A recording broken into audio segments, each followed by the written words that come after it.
ঈদের দিন উত্তর বিনাই গ্রামে অর্ধশতাধিক গাছ কর্তন, এলাকায় চাঞ্চল্য। গাছের সঙ্গে শত্রুতা, এই কেমন মানবিকতা! পবিত্র ঈদের দিন যখন মুসলমানরা ঈদের নামাজ আদায়ের প্রস্তুতিতে ব্যস্ত, আনন্দ ও উৎসবের আমেজে মেতে উঠেছেন, ঠিক সেই সময় নির্বিচারে ছোট বড় গাছ কাটার ঘটনায় এলাকায় ব্যাপক চাঞ্চল্যের সৃষ্টি হয়েছে। এমন ঘটনায় স্থানীয়দের মাঝে উদ্বেগ ও ক্ষোভের সৃষ্টি হয়েছে।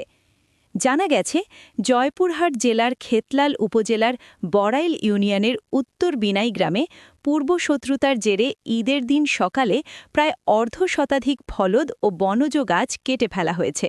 এতে পরিবেশের ক্ষতির পাশাপাশি গ্রামবাসীর মধ্যে উত্তেজনা ও অসন্তোষ দেখা দিয়েছে।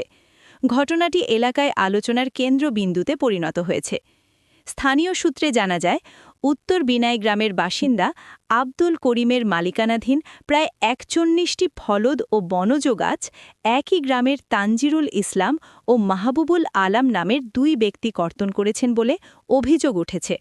হঠাৎ করে একসঙ্গে এতগুলো গাছ কেটে ফেলার ঘটনায় স্থানীয়দের মধ্যে ব্যাপক প্রতিক্রিয়া দেখা দেয় এবং বিষয়টি নিয়ে গ্রামে উত্তেজনাপূর্ণ পরিস্থিতির সৃষ্টি হয়। অভিযুক্ত তানজিরুল ইসলাম দাবি করেন, পূর্বে আব্দুল করিম তার ১০টি গাছ কেটে ফেলেছিলেন। সেই ঘটনার জেরে ক্ষোভ ও রাগের মাথায় তিনি আব্দুল করিমের গাছ কেটে ফেলেছেন বলে স্বীকার করেন। তবে তিনি দাবি করেন, বিষয়টি ব্যক্তিগত বিরোধের ফল এবং তাৎক্ষণিক রাগের কারণে এমন ঘটনা ঘটেছে বলে তিনি দাবি করেন।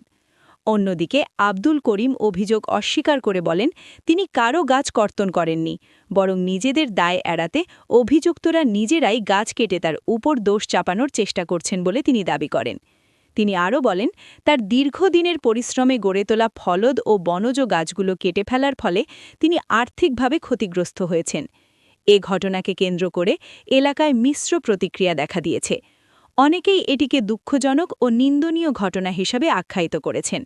স্থানীয় সচেতন মহল দ্রুত ঘটনাটি তদন্ত করে দোষীদের বিরুদ্ধে আইনগত ব্যবস্থা গ্রহণের জন্য সংশ্লিষ্ট প্রশাসনের দৃষ্টি আকর্ষণ করেছেন। স্থানীয়দের মতে, ব্যক্তিগত বিরোধের জেরে এ ধরনের পরিবেশ বিধ্বংসী কর্মকাণ্ড কোনোভাবেই কাম্য নয়।